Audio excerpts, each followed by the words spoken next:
दोस्तों, साल 2005 में मैंने एक प्रेजेंटेशन बनाई थी अपनी एमबीए में, how India will be a super power bye 2030। आज 15 साल बाद वो ड्रीम पूरी होती हुई दिख रही है। तो आइए बात करेंगे उसके बारे में, बने रहिए मेरे साथ। नमस्कार दोस्तों, स्वागत है मेरे चैनल लॉजी फैक्ट्स में। मैं हूं अनुज गोयल।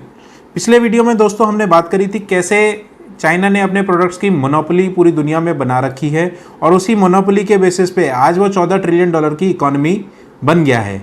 आज हम बात करते हैं इंडियन इकोनॉमी के बारे में। To cut the long story short, मैं आपको सिंपल प्रोसेस बताता हूं कि कैसे we will make India a $10 trillion economy. इसके लिए हमें 3 चीज़ें करनी होगी, बार बार और लगातार। सबसे पहले बॉयकॉट चाइना, सेकेंड हमें करनी होगी inviting investment and technology from the world, and third is nurture talent.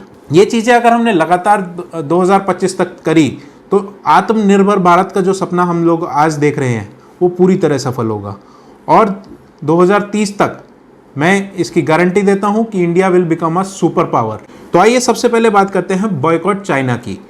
अभी हाल ही में सोनम वांगचुक जी ने एक इनिशिएटिव लिया है चाइना को जवाब, जिसमें उन्होंने इंडियन सोल्जर्स के लिए तो कहा है कि वो बॉर्डर पे चाइना के सोल्जर्स को जवाब देंगे बाय द बुलेट, लेकिन इंडिया के लोग बाय दी वॉलेट चाइना की कंपनियों को जवाब दे सकते हैं। बॉयकॉट करने के लिए उन्होंने एक आसान तरीका बताया है, software in a week, hardware in a year. Software in a week का मतलब हमें चाइना की एप्स को अपने मोबाइल से अनइंस्टॉल कर देना चाहिए। गवर्नमेंट ऑफ इंडिया ने 29 जून को 59 चाइनीज ऐप्स को बैन कर दिया है क्योंकि वो भारत की सेफ्टी, सिक्योरिटी और इंटेग्रिटी के लिए खतरा थी। तो दोस्तों, हमें ये 59 ऐप्स पर ही नहीं रुकना चाहिए, बल्कि जितनी भी चाइनीज़ ऐप हम यूज़ कर रहे हैं उन सभी को अनइंस्टॉल कर देना चाहिए, जिससे चाइनीज़ गवर्नमेंट को एक क्लियर मैसेज चला जाए कि we are not dependent on China and its products. Second, hardware की हम बात करते हैं तो हार्डवेयर में हम इमीडिएटली नहीं कर सकते, इन अ ईयर उन्होंने कहा है। तो इसको कैसे करेंगे? तो इसका आसान तरीका मैं आपको बताता हूँ, वो है अनइम्पॉर्टेंट सामान जो कि ज़रूरी नहीं है उसको खरीदना बंद कर दें। इंपॉर्टेंट सामान जो चाइनीज़ के अलावा ऑल्टरनेटिव अवेलेबल हो उस पर ध्यान दें, चाहे वो मेक इन इंडिया हो, चाहे कोई और कंट्री में बनता हो, लेकिन चाइना का ना हो। और कोई ऐसा सामान जो सिर्फ चाइना ही बना रहा हो और हमारे पास ऑल्टरनेटिव ना हो तो उसका प्रोडक्शन, उसकी कंजम्पशन कम कर दें। और ऐसा सामान जो हम ऑलरेडी चाइना का खरीद चुके हों उसे दोबारा ना लें। तो ये सिंपल रूल्स हम अपनी लाइफ में अगर बना लेंगे तो हम चाइना के सामान को बॉयकॉट कर सकते हैं। दोस्तों, मैं भी ये मानता हूँ, if we put in a little effort तो ये सब चीज़ें अचीवेबल हैं। इसके साथ ही इसका एंड रिजल्ट ये होगा कि हम लोगों के ट्रेडर्स चाइनीज़ प्रोडक्ट खरीदना बंद कर देंगे। जब चाइनीज़, क्योंकि इंडियन कस्टमर की डिमांड होगी मेक इन इंडिया, या मेक इन इंडिया ना भी हो तो ये डिमांड होगी कि चाइनीज़ ना हो। अगर ये डिमांड आ गई तो हमारे जो लोकल मैन्युफैक्चरर्स हैं उनकी प्रोडक्ट्स मार्केट में अवेलेबल होनी शुरू हो जाएगी और हमारी प्रोडक्शन शुरू हो जाएगी अपने आप। और इसका रिजल्ट आना शुरू भी हो चुका है। Lakhs of people have uninstalled Chinese apps like TikTok and CamScanner, लेकिन इसको अभी 100% पे लेके जाना। एक सच्चाई मैं आपको यहाँ ये भी बताना चाहूँगा कि अभी हाल ही में ओप्पो ने अपनी सेल निकाली थी अमेजोन पे and it was sold out in minutes. ये उन लोगों के लिए डिमोटिवेटिंग हो जाता है जो इस वक्त बॉयकॉट में जी जान से लगे हुए हैं, और ऐसे में वो चाहते हैं कि गवर्नमेंट कुछ इस पर एक्शन ले। आइए जानते हैं कि गवर्नमेंट इस पर क्या कर रही है। दोस्तों, China is a WTO member and so is India. तो हम आउटराइट चाइना पे बैन नहीं लगा सकते, लेकिन ऑफ लेट नेशनल सिक्योरिटी को ध्यान में रखते हुए हम उस पर कुछ ना कुछ टैरिफ्स इम्पोज कर सकते हैं। लेकिन यहाँ पे एक चीज़ और जाननी है कि क्या हम इस ट्रेड वॉर के लिए तैयार हैं। तो साल 2018 में इंडिया ने टोटल इम्पोर्ट जो चाइना से करा था वो करा था $77 बिलियन का, और जो एक्सपोर्ट करा था वो था $19 बिलियन। 77 बिलियन चाइनीज़ अगर हम बात करेंगे तो चाइना की टोटल एक्सपोर्ट का सिर्फ 3% था। और अगर हम इंडिया की बात करें तो $19 बिलियन जो हमने एक्सपोर्ट करा था वो हमारे टोटल एक्सपोर्ट का 6% था।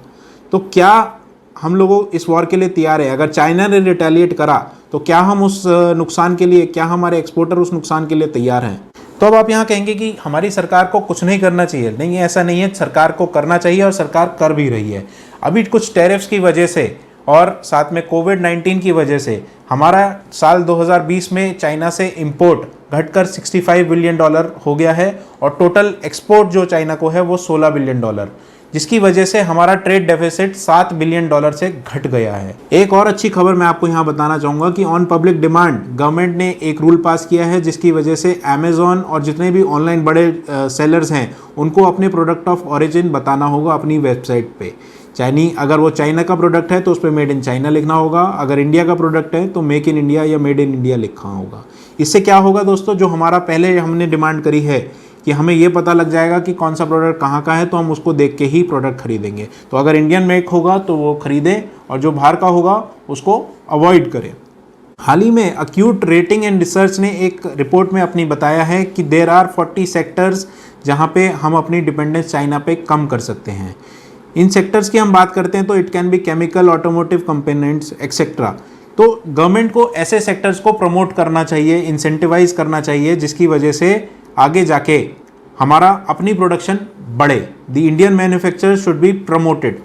अब हम बात करते हैं कि इंडिया में इन्वेस्टमेंट और टेक्नोलॉजी कहाँ से आएगी। तो इसके बारे में मैं आपको बताना चाहूँगा। वर्ष 2017 से अमेरिका और China are under a trade war, जिसमें अमेरिका ने चाइना पर काफ़ी टैरिफ्स बढ़ा दिए हैं। उस टैरिफ को बढ़ाने के बावजूद अमेरिका का ट्रेड डेफिसिट बढ़कर $323 बिलियन का हो चुका है।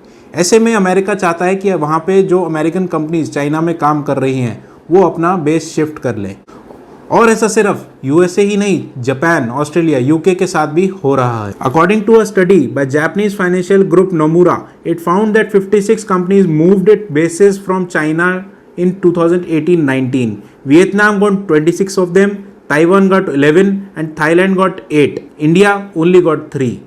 तो यहाँ पे आप देख सकते हैं India was not the winner. लेकिन कोविड-19 के बाद even more countries and companies wants to shift their basis from China. तो ऐसे में we should sign free trade agreements with more nations like USA, Japan, European Union, ताकि वहाँ की कंपनीज आके इंडिया में इन्वेस्टमेंट करे, और ये बिल्कुल सही मौका है। दोस्तों अब हम बात करेंगे नर्चर टैलेंट के बारे में, या कहूँगा इंडिया का ब्रह्मास्त्र, जिसके बारे में मैंने वीडियो की शुरुआत में आपको बताया था। ये है इंडिया की पॉपुलेशन एंड इट्स यूथ। आज हम इंडिया की मीडियन एज की बात करते हैं तो वो है 27 से 29 साल, वहीं चाइना की है 35 से 36 साल। अब हम 2030 की प्रोजेक्शंस देखते हैं, जहां इंडिया की मीडियन एज बढ़कर 30 से 32 के बीच रहने वाली है, वहीं चाइना की बढ़ के 44 से 45 के आसपास हो जाएगी। इससे क्या होगा, शॉर्ट में मैं आपको बताता हूँ। सबसे पहले तो चाइना की वर्किंग पॉपुलेशन की एज बढ़ती चली जाएगी, जिससे प्रोडक्टिविटी घटनी शुरू हो जाएगी। सेकंड क्या होगा, चाइना की डिपेंडेंसी रेशियो वर्किंग पॉपुलेशन पे बढ़ती चली जाएगी। डिपेंडेंसी रेशियो मतलब चाइना में बुजुर्ग यानी 65 साल से ऊपर जो वर्किंग लोग नहीं होते वो बढ़ जाएंगे, और 15 साल से छोटे जो बच्चे होंगे वो बढ़ जाएंगे। तो जो वर्किंग पॉपुलेशन है उस पर लोड बढ़ जाएगा। साथ ही साथ 2025 में हम देख सकते हैं कि चाइना की पॉपुलेशन घटनी शुरू हो जाएगी, जिससे कंजम्पशन में भी चेंज आ जाएगा, कंजम्पशन कम होनी शुरू हो जाएगी। और ये मौका हमें खोना नहीं चाहिए। We should nurture our talent. और जो पॉपुलेशन आज हमें नेगेटिव में दिखती है कि हमारी पॉपुलेशन इतनी ज़्यादा है, वो कल हमें पॉजिटिव में दिखनी शुरू हो जाएगी। लेकिन उसके लिए we should nurture our talent. हमें उन्हें ट्रेनिंग देनी होगी, हमें उन्हें काम पे लगाना होगा। How we can nurture a talent, इसके बारे में हम आज नहीं बात करेंगे, नहीं तो वीडियो बहुत लंबी हो जाएगी। लेकिन अगर आप चाहते हैं इसके बारे में बात करना तो कमेंट सेक्शन में लिखना ना भूलें। ये 3 काम, boycott China, investment and technology अगर हमारे पास आ जाती है, और साथ ही साथ अगर हम अपना टैलेंट को नर्चर कर लेते हैं, तो 2025 तक हमारे को आत्मनिर्भर होने से कोई नहीं रोक सकता, और 2030 तक हम बिल्कुल एक सुपर पावर बन सकते हैं। And here I end my video. आशा करता हूँ आपको ये पसंद आया तो लाइक करें, सब्सक्राइब करें, और कमेंट सेक्शन में जय हिंद जय भारत लिखकर मेरा और अपना दोनों का हौसला बढ़ाएं। जय हिंद जय भारत।